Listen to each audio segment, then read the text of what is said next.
Okay, welcome back. This is episode number 9. We're already up to number 9 of the guitar guy from Woodstock guitar guy, Michael Veach. And we're playing an acoustic guitar today, not an electric guitar. I got a bunch of them over here, as you can see. No, everything's backwards on the camera here. This just came in the door. It is a knockoff of a Gibson J50. And I literally just got it out of the box. We're going to talk about it. Great price, great deal, great sound. So far, so good. Okay.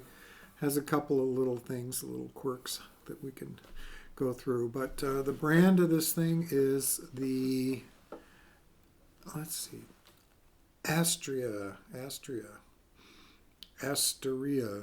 don't know how you would pronounce it, but these are being sold by Guitar Fetish. And Guitar Fetish, if you aren't familiar with them, and I have nothing to do with them, they are a pretty interesting, pretty cool outfit from Florida. They sell lots of different guitars, pickups, parts, bodies, necks, the whole 9 yards. And one of the features of their online sales, that's all they do is online.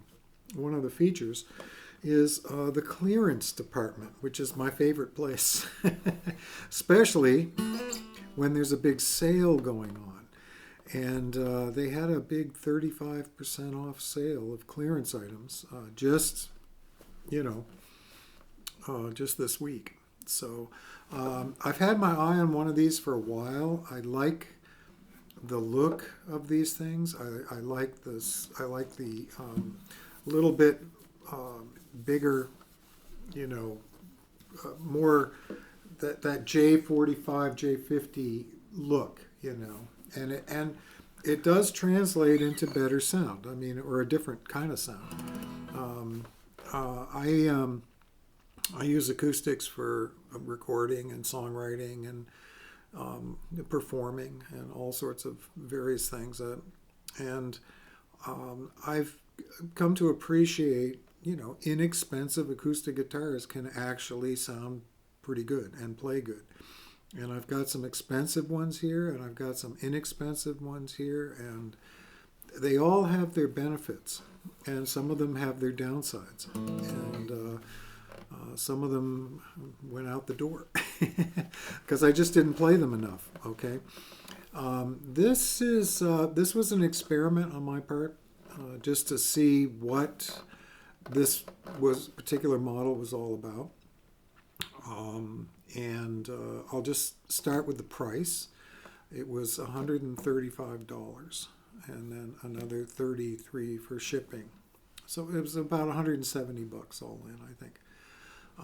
And the reason it was discounted and in the clearance department was that it had finish cracks, which I can actually feel with my hand. There's a couple of cracks here. I don't think they are through the wood. It's a Sitka spruce top. The top looks beautiful, by the way. The wood on the top is about as good as it gets. It's got a super tight grain. It's just gorgeous. And the sides and backs are mahogany. I'm pretty sure they're mahogany ply, which is okay. Don't mind that at all. That has a nice resonance to it as well. Neck is mahogany. It's got that skunk stripe in there. It's got a truss rod. And it's got some very, some of those imitation Clouson tuners that are, they're tight. They're very tight. They're not loose and wobbly, which is good. Neck is completely straight. And, oh yeah, it comes with this. It comes with their top-of-the-line preamp. And it has a piezo in here. Now, on the outside of the show, we're going to plug it in, and I'm going to kind of do some playing through a preamp, and we'll hear what the guitar sounds like plugged in. When I record with guitars like this, I like to take a line out. That comes out right here in the back, you can see. I like to take a line out and also mic it. So it's great if it has a good preamp inside for the line out, a good pickup system or whatever. But it also helps if it has good resonance that can be picked up by the microphone. So this one, so far, I haven't plugged it in yet, but so far I'm very impressed with the sound. My judge is how long does it resonate? Okay, and I think it's called a bloom after the fact. It's still going in there, by the way. This is still going. It's good. I mean, this is a good sign. It doesn't clamp down, get dead all of a sudden. It's got a low, slow, long, tapered, and that's what I'm looking for in a guitar.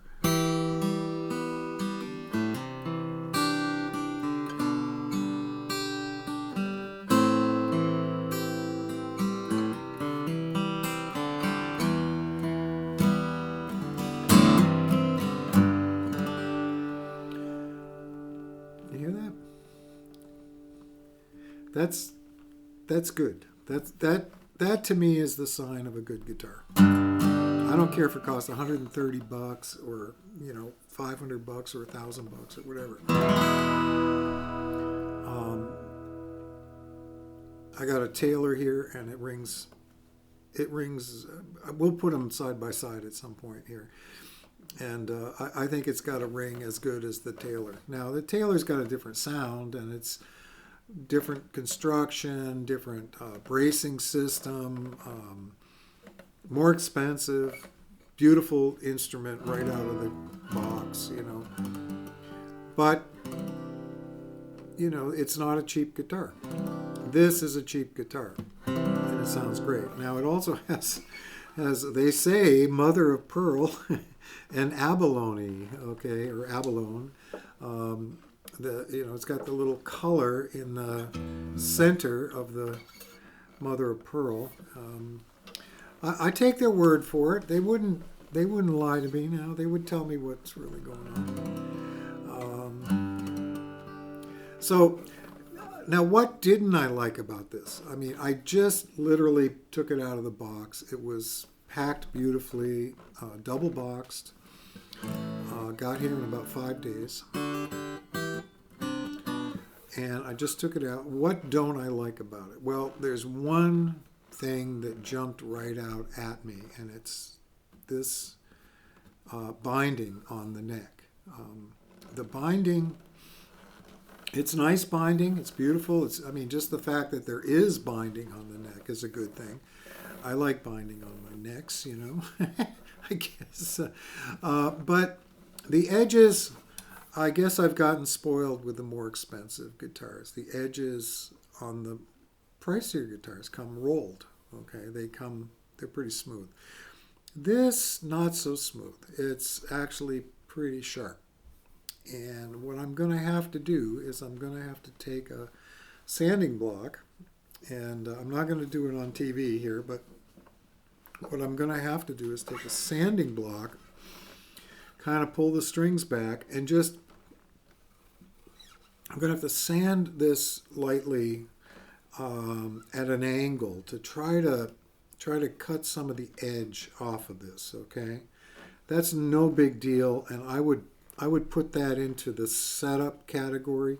I mean, that's the kind of thing that when you're setting up a new guitar, that kind of comes with the territory. I'm not going to fault them one bit for this. That's the way it is, and it's not a complaint. It's just a comment, okay? Also, the typical, you can hear that. That is basically, either a combination of the fret or the actual soundboard just still being a little bit gritty or rough.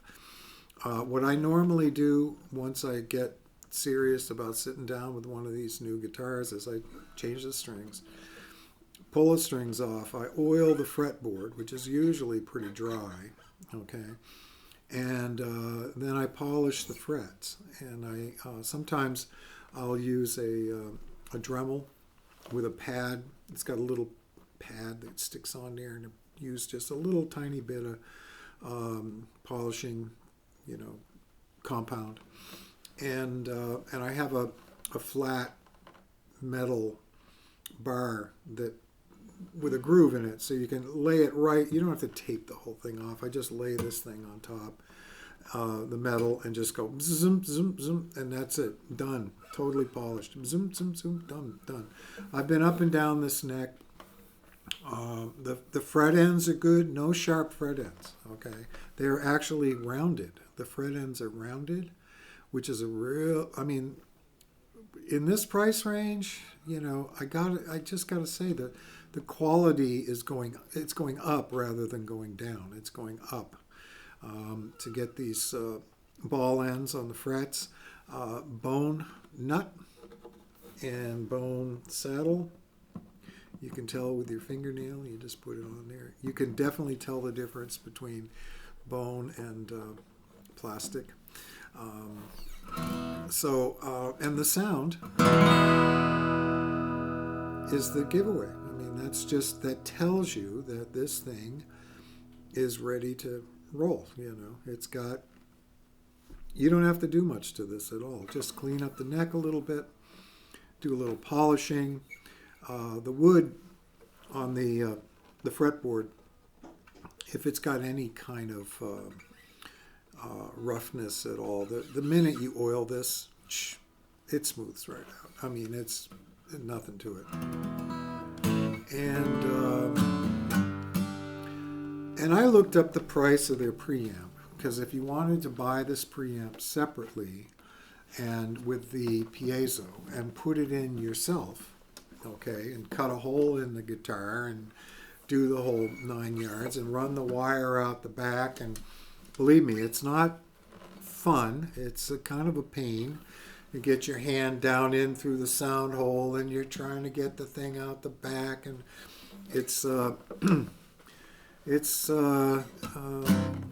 it takes experience and a lot of trial and error. Eventually you figure out a way to do it. But anyway, if you want to do all of that yourself, one of these preamps will run you, I don't know, $40, $50, maybe less on sale. And then, basically this guitar with the beautiful spruce top, Sitka spruce, not just spruce, but Sitka, the good stuff, tight green, a really nice, feeling neck. It's a satin finish on the back. Beautiful. The tuning pegs appear to work. This thing is holding tune. And so when you back out the cost of the preamp and the pickup, not counting the labor to install the whole thing, you're looking at a $90 guitar or $85 guitar. Okay, the bone nut, bone bridge, bone saddles, bone nut.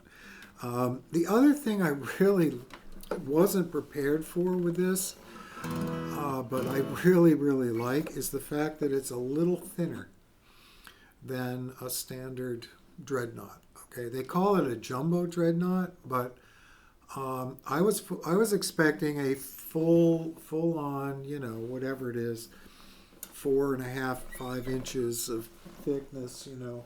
I've got them over here, and you can see, I mean that Cortez right in front, which was that's a Gibson copy, much thicker than this thing. This is it's very comfortable. It's very comfortable. And it's got a really pleasant tone. And it has no rattles. And the frets are good. I went all the way up and down. No dead notes or anything. So I'm going to declare this a score. in the cheap, awesome department. That's the button on my shirt that's knocking there. We're going to plug it in, and we're going to see just how it sounds plugged in, and I'm sure it'll work. Came with a battery. There was a battery in there. I had to connect it, but there was a brand new battery in here. So I'm happy camper.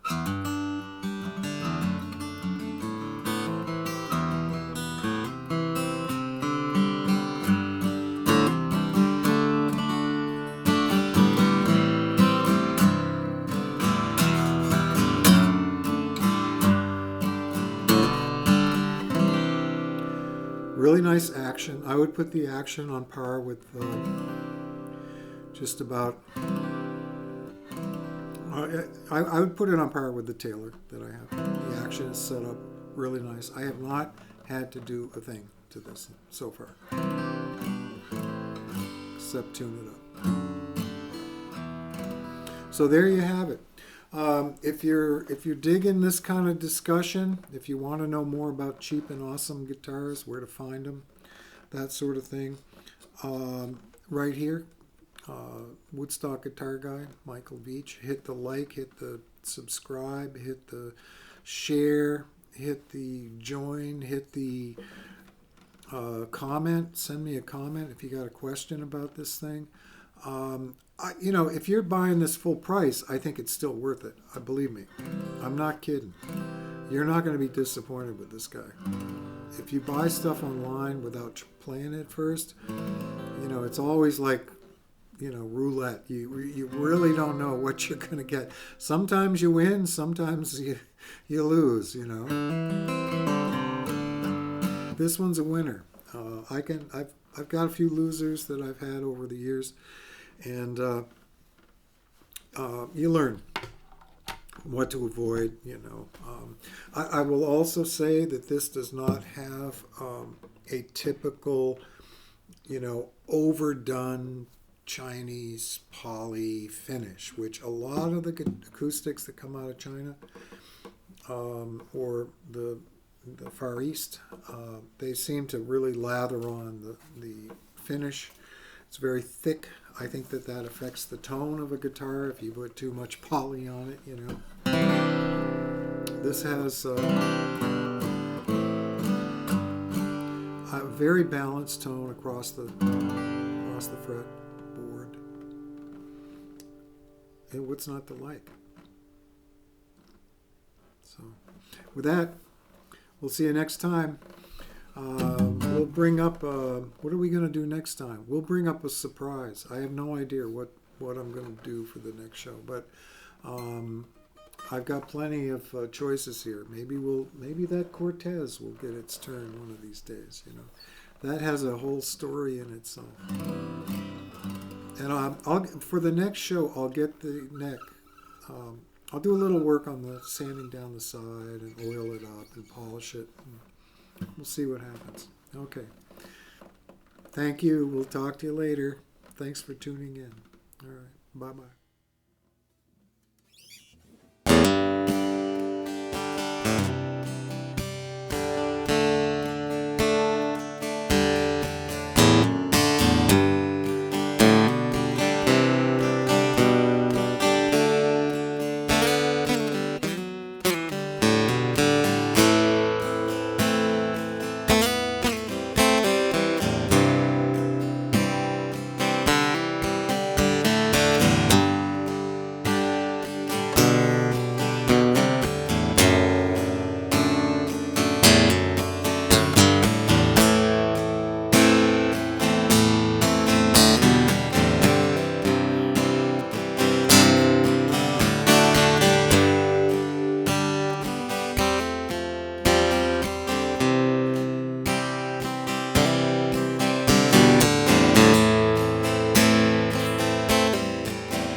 Bye.